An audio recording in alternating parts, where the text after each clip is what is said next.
जय श्री राम दोस्तों, कैसे हैं आप सब लोग। उम्मीद है कि आप सब लोग बहुत अच्छे होंगे। मैं भी बहुत अच्छी हूँ फ्रेंड्स। सबसे पहले तो मेरी तरफ से दिवाली की ढेर सारी शुभकामनाएं। हैप्पी दिवाली मेरे सारे फ्रेंडों के लिए। फ्रेंड्स, दिवाली के शुभ अवसर पर मैं लेके आई हूँ एक पेपर क्राफ्ट, जिससे मैं बहुत ही प्यारी खूबसूरत सी डेकोरेशन करके दिखाऊंगी आपको, और वो भी बहुत ही कम समय में, और वो भी बहुत ही कम चीज़ों से ही। जो ये डेकोरेशन, ये जो बना के मैं पेपर क्राफ्ट तैयार करूंगी, आप भी अपने घर में जरूर बनाएंगे इसके लिए और अपने घर को सजाएंगे। फ्रेंड्स, ये जो लास्ट में आप मेरी वीडियो में बने रहिए, तभी आपको समझ में आएगा कि ये क्या बनाया है मैंने। और जो ये बन के तैयार होगा वो दिखने में बहुत ही ज़्यादा अट्रैक्टिव, बहुत ही ज़्यादा ब्यूटीफुल लगेगा। तो फ्रेंड्स, वीडियो अगर पसंद आई हो तो लाइक कमेंट शेयर जरूर कर दीजिए, और सब्सक्राइब करना बिल्कुल मत भूलिए। फ्रेंड्स, घर सजाना सबको पसंद होता है, और बात आ जाए अगर दिवाली के मौके की, तो फिर हर कोई चाहता है कि उसका घर एकदम साफ सुथरा और खूबसूरत हो, एकदम बहुत ही प्यारा दिखे।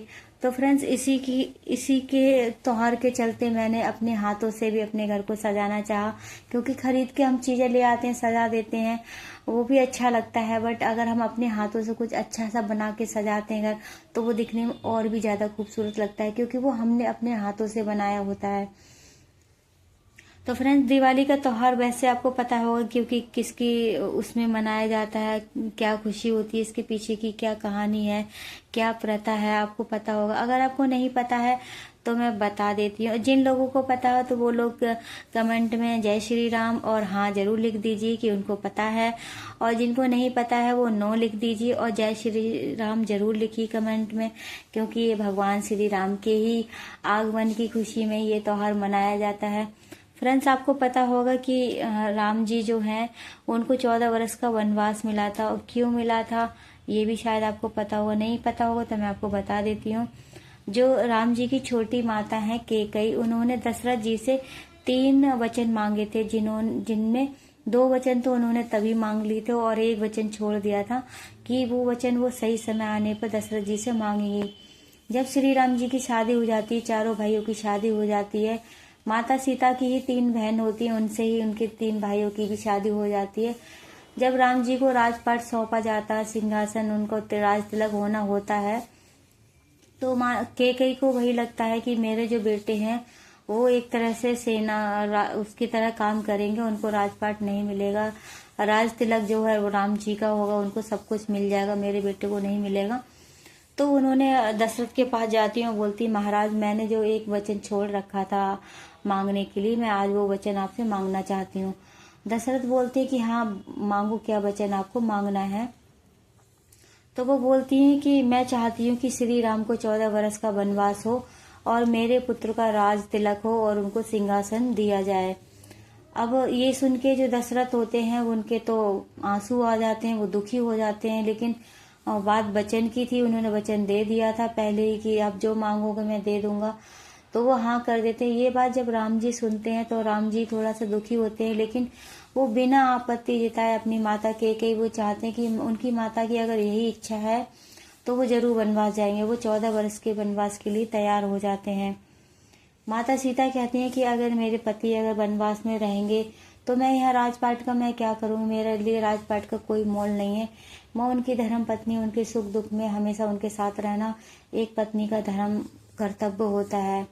तो माता सीता भी कहती कि मैं अपने स्वामी के साथ ही रहूंगी, राम के साथ ही रहूंगी। उनके जो छोटे भाई होते हैं लक्ष्मण जी बहुत ज्यादा प्रेम करते हैं, वो अपने भाई के बिना नहीं रह पाते हैं, इसलिए वो राम जी के साथ जाने के लिए वो भी बोलते हैं कि मैं अपने भाई के साथ ही जाऊंगा, मैं उनके बिना नहीं रह सकता, मैं उनके हमेशा साथ ही रहना चाहता हूँ, माता सीता के और अपने भाई के साथ जाऊंगा। तो वो 3 लोग होते हैं, वो जो जंगल की तरफ निकल जाते हैं 14 वर्ष के वनवास के लिए। वहां पर जाके जब वो कुटिया बना लेते हैं, जंगल में अपना जीवन यापन कर लेते हैं, दिन कट रहे होते हैं, वो लोग बड़े प्रेम से रह रहे होते हैं।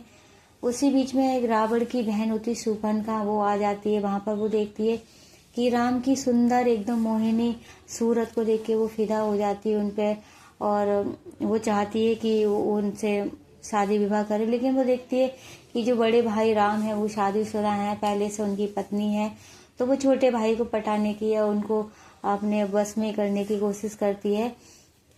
लेकिन लक्ष्मण जी होते वो बहुत तेज होते हैं, वो उसकी बातों में उसके उसमें नहीं आते हैं, छल में। तो वो भेष बदल के एकदम सुंदर सी कन्या का रूप लेकर राम जी के पीछे पड़ जाती है, बोलती है कि आप अपनी पत्नी को छोड़ दो, मुझसे विवाह कर लो, आप मेरे साथ रहो, मैं आपको बहुत खुश रखूंगी। राम जी जो होते हैं बहुत ज़्यादा वफादार होते हैं अपने प्रति पत्नी के, और बहुत ज़्यादा प्रेम करते हैं उनसे। जो लक्ष्मण जी होते हैं उनको ये चीज़ पसंद नहीं आती है कि वो सीता माता को दूर करने की बात करती है। राम जी थोड़े से सुंदर और थोड़े से नरम दिल के, और स्वभाव उनका थोड़ा सा दयालु टाइप का होता है, तो राम जी तो ज़्यादा कुछ कहते नहीं है, बस उनसे क्षमा मांगते हैं। सूपन खांसो कहते हैं कि देवी आप यहाँ से चले जाओ, मैं ऐसा नहीं कर सकता, लेकिन वो मानती नहीं है। तो लक्ष्मण जी ये सब चीज़ देखते हैं, लक्ष्मण जी उसकी नाक काट देते हैं। इस वजह से वो बहुत ज़्यादा क्रोधित हो जाती है जो रावण की बहन होती है, और जाके अपने रावण भाई से कहती कि भाई मेरा अपमान हुआ है, मेरी नाक काटी गई है। उनके यहाँ पर एक औरत भी है, एक महिला भी है, उसका उसके साथ भी आप वैसा ही करना, बदला लेना उस तरह से। तो रावण जो होता है वही बदला लेने के लिए एक जाल बिछाता है, एक सोने का मृग का, लेकिन वो सीता जी की जो मोहिनी सूरत होती है उस पर फिदा हो जाता है, लट्टू हो जाता है, तो वो उनके लिए नुकसान नहीं पहुंचाता है।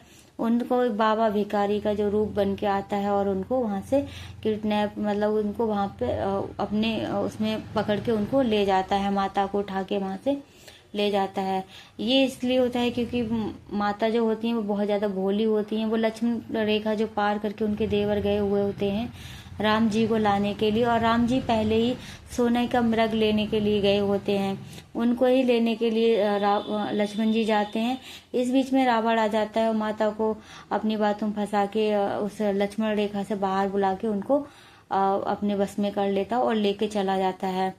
तो बस वही कथा होती है कि राम जी जो होते हैं वो माता सीता को वापस वहां से लेके आते हैं, रावण का वध होता है, उसके बाद में वो वापस आते हैं अयोध्या। तो उनकी खुशी में ही ये त्योहार मनाया जाता है, उनके आने की खुशी में ही दिए जलाए जाते हैं, मिठाइयाँ खुशियाँ मनाई जाती हैं। कहानी के बीच में देखो फ्रेंड्स, मेरी जो वीडियो है, जो मेरा क्राफ्ट है वो भी तैयार हो गया है, प्यारे से दिए बनके तैयार हो गए हैं। वीडियो पसंद आई तो लाइक कमेंट शेयर जरूर कर दीजिए, और सब्सक्राइब करना बिल्कुल मत भूलिए। देखिए कितने प्यारे दिए लग रहे हैं, और इन दियों को मैं एक एक करके अभी आपको रख के भी ज़मीन पे दिखाऊंगी कि ये दिखने में बहुत ज़्यादा अट्रैक्टिव, बहुत ज़्यादा खूबसूरत लगेंगे। आप भी अपने घर पे ज़रूर बना के ट्राई कीजिए और देखिए अपने घर को सजाइए। वीडियो पसंद आई तो प्लीज़ सब्सक्राइब जरूर कर दीजिए, और अपना परिवार का ख्याल रखिए, अपना भी ख्याल रखिए। हैप्पी दिवाली एक बार फिर से, अपना जय श्री राम, अपना ध्यान रखिए और मुझे विदा दीजिए। हम मिलते हैं नेक्स्ट वीडियो में, तब तक के लिए बाय।